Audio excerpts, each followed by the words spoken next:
네, 오늘 이 말씀은 아주 또 잘 알려진 말씀이죠. 예수님께서 물 위를 걸으신 사건을 기록하고 있습니다. 오병이어의 표적을 행하신 후에 제자들로 하여금 너희들이 먼저 배를 타고 호수 건너편으로 가 있어라.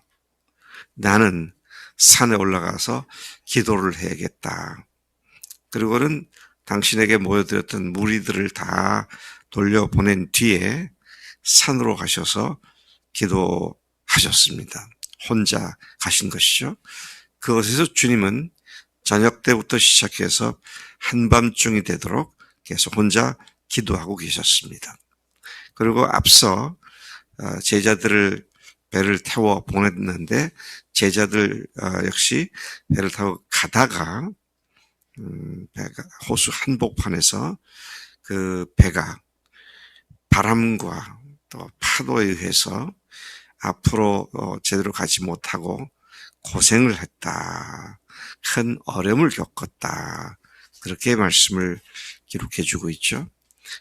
육지에서 수리를 갔다. 그래서 그것에 대한 여러 학자들의 견해로서는 요즘으로 말하면 4.6km에서 5.5km 정도까지 갔을 것이다. 그런 이야기들을 합니다. 10에서 15리 정도 간 거리였을 것으로 이해를 하고 있습니다.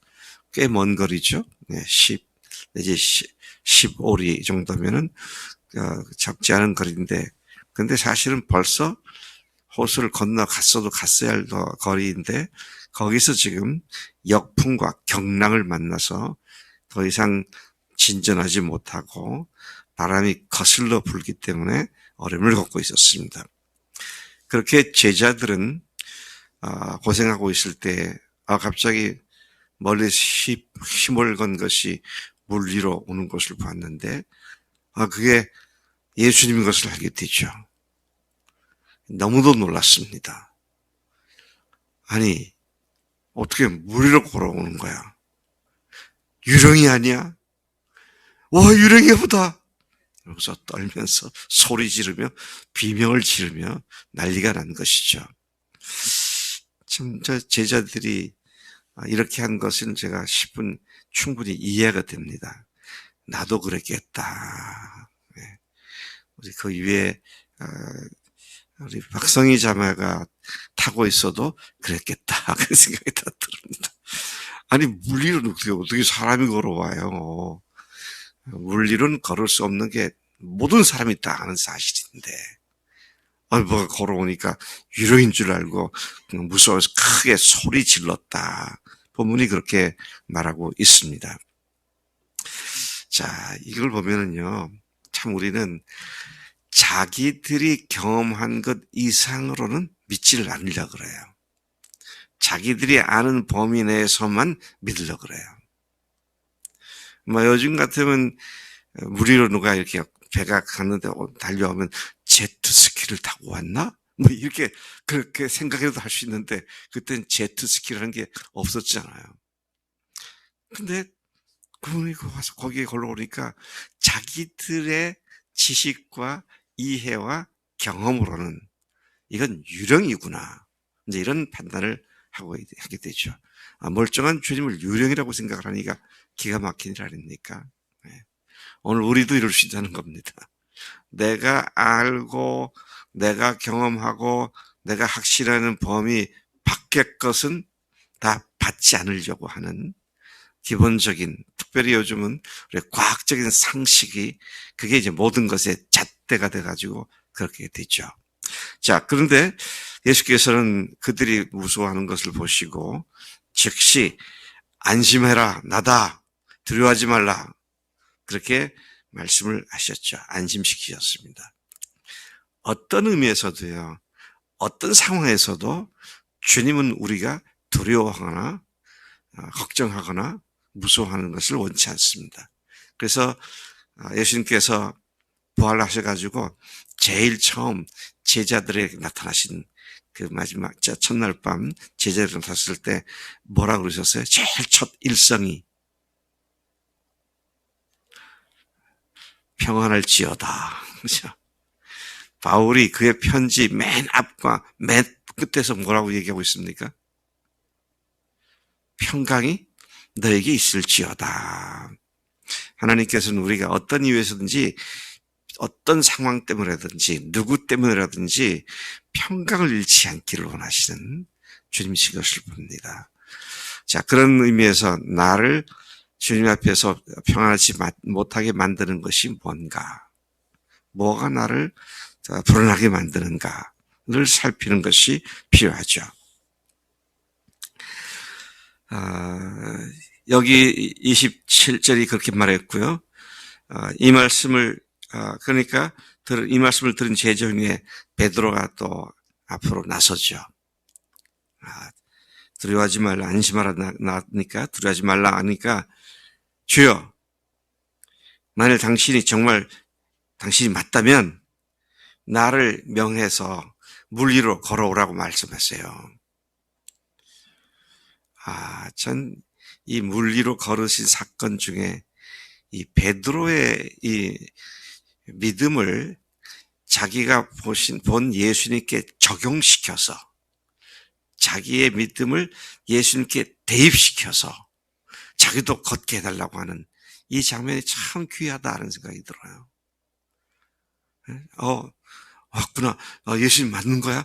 뭐 그러고 웅성웅성하고 끝나는 게 아니라 당신이 정말 주님이시 맞다면 저를 걸으라고 좀 명해 주세요.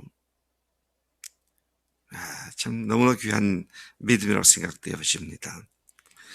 오늘 우리가 이런 믿음을 갖고 주님을 대해야지 그냥 불구경하듯이 예수님이 그런 분이지 알아 믿어 그러고는 실제로 자기 문제를 거기에 대입시키지 않는, 이것은 예수님을 주님으로 믿는 자의 마땅한 태도가 아니죠. 네. 여러분, 우리가 그 믿음으로 자기의 믿음으로 그것을 화합해야 된다, 그런 말씀도 있는 것을 잘 알고 있는데요. 만일 당신이 주님이시면 나를 명하여 물 위로 오라 하소서. 그는 모든 제자들이 놀라고만 있을 때 주님을 확인하려는 태도를 보였고, 그 확인하는 방법이 자신도 물 위로 걸어오게 하라고 말씀해달라는 것이었습니다. 주님의 존재와 그분이 누구신지와 또 그 능력에 자신의 믿음을 대입하고 적용하는 그런 베드로였음을 보여주고 있죠. 여러분, 오늘 여러분들을 괴롭히고 있는 문제가 뭡니까? 그 문제에 전지전능하신 예수님을 믿는 믿음을 적용시키는 것이 필요하죠.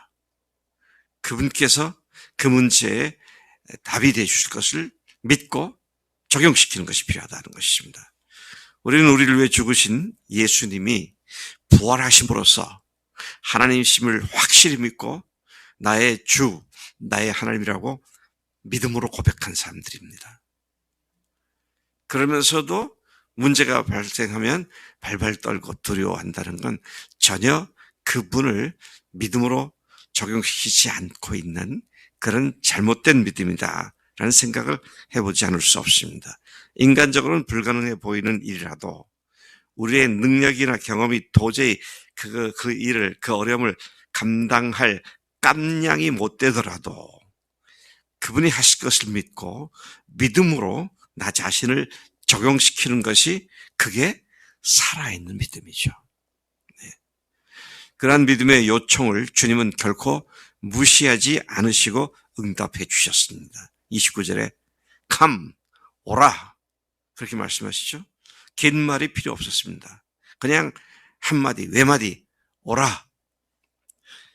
베드로 역시 그냥 배에서 뛰어내려 물 위로 걸어 예수께로 갔습니다. 주님께서 come 하니까 베드로가 go, 그리고 간 겁니다. 주님이 기뻐하시는 믿음은 단순합니다. 이것저것 따져볼 때 이것은 안 되겠고 저래서 안 되겠고 이거는 불가능하다, 그렇게 주저하는 것이 아니라 오라 그러면 네 가는 것이죠. 참 단순한 순종의 신앙이 얼마나 귀한지 모르겠어요. 참 놀랍습니다. 믿음의 적용이 실제로 이루어진 놀라운 경험을 하니까 물 위로 걷잖아요. 그래서 인류 역사상 물 위로 걸은 사람 그러면은 베드로가 유일한 사람이에요. 예수님은 하나님이시니까 예수님 빼놓고 물 위로 걸은 사람 하면 유일한 사람이 베드로죠. 우리 인해 자매도 물 위로 걷는 믿음이 풍성하기를 축복한다. 조금은 무슨 있으면 어떡하나 아이고야 무서워라 살려주세요 그러지 말고 주님을 딱 믿고 전능하신 주님이십니다. 주님께서 저를 아들로 딸로 삼아 주셨으니 주님 앞으로 믿고 나갑니다. 자, 이런 믿음이라는 것이죠. 자, 참 여기에서 베드로가 참 잘했는데요. 문제가 생겼어요. 가는데 너무 신기하잖아요.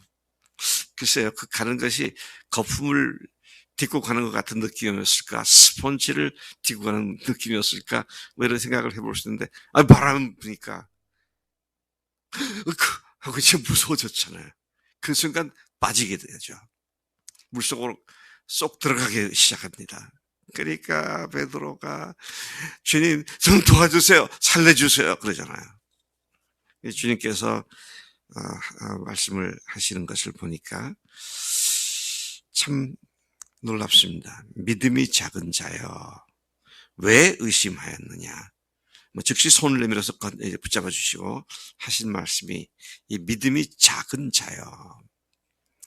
자, 여러분 많은 사람들이 믿음이 없어 적용을 못 하잖아요. 그리고 오늘 2000년이 지난 이 시점에 여기 있는 박영철이라는 사람이 베드로를 믿음을 칭찬을 많이 했잖아요. 지금 우리도 그런 믿음을 갖자고 했잖아요. 근데 그렇게 가졌는데 끝까지 가야지. 주님 믿고 시작을 했는데 조금 어려움이 또 오니까 예수님 바라볼 때는 괜찮았어요. 근데 바람을 바라보니까 바로 빠져버리죠. 상황과 형편에 초점 맞추면 빠질 수밖에 없습니다. 근데 그런 상황이 왔을 때, 그런 상황은 누구나 맞이해요. 근데 그때 계속 주님을 보느냐, 그 상황을 보느냐가 완전히 다른 이야기를 만들어 버리고 말죠. 시작을 믿음으로 했으면 전 과정이 믿음으로 가야 되고, 끝까지 믿음으로 가야 한다.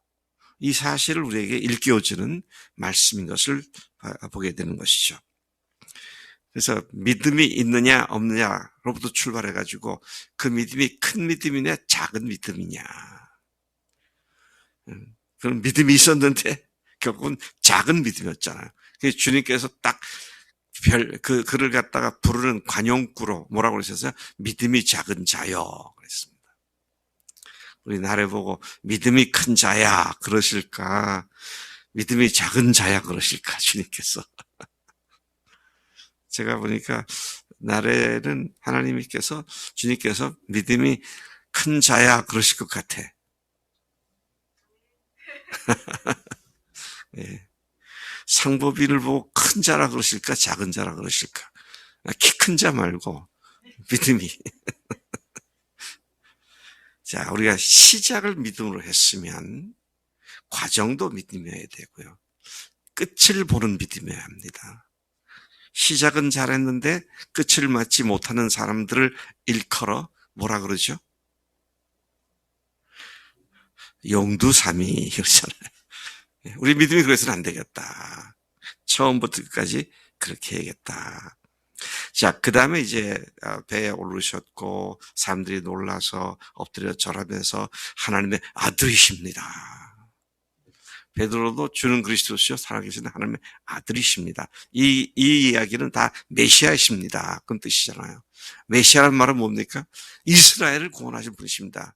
거기에 아직도 머물러 있는 것이죠. 자, 소문이 계속 났습니다.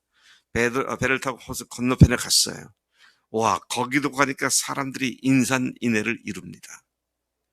그들이 예수님의 옷만 만져도 낫겠다는 믿음을 갖고 예수님께로 다가왔습니다. 그 지역은 이방 지역입니다. 그런데 이방인에게도 주님께서 소문이 나니까 사람들이 그렇게 몰려들죠. 저는 이것을 보면서 9장인가요? 마태복음 9장에 누굽니까? 회당장 야이로의 딸을 살리러 가실 때 예수님 뒤에 와서 옷가를 만졌던 여인, 12해 혈루증 앓았던 여인의 그 이야기를 생각하게 되더라고요. 근데 이제는 그런 믿음이 이방 지역에까지도 온 사방에서 나온 사람들이 그렇게 인산인해를 이루고 있는 것을 보게 됩니다. 베드로가 또 12제자가 엎드려서 당신은 하나님의 아들이십니다. 그런 고백을 했는데, 우리 성민이가 이런 고백보다 더 큰 고백을 한 사람이잖아요. 주님은 나의 하나님이십니다. 성민아, 동생 위해서 계속 기도하고 있어? 믿음으로 하자. 믿음으로 하자. 기도하긴 하는데 고쳐주시면 좋겠고요. 안 되면 할 수 없고요. 그건 믿음 아니야? 주님께서 고쳐주실 줄로 믿습니다. 홍해가 그냥 걸러진 게 아니라 믿음의 모세가 있었기 때문에 갈라졌잖아. 하나님께서 그런 믿음으로 우리 각 사람을 풍성케 하는 은혜가 있기를 간절히 축복합니다. 하나님 아버지 감사합니다. 이 아침에 믿음을 적용시킨 베드로의 그 담대한 믿음을 보았습니다. 그러나 끝까지 가지 못하고 넘어진 믿음도 보았습니다. 주님께서 믿음이 큰 자여 그렇게 말씀할 수 있는 믿음의 사람들 다 되도록 복 주시는 줄로 믿습니다.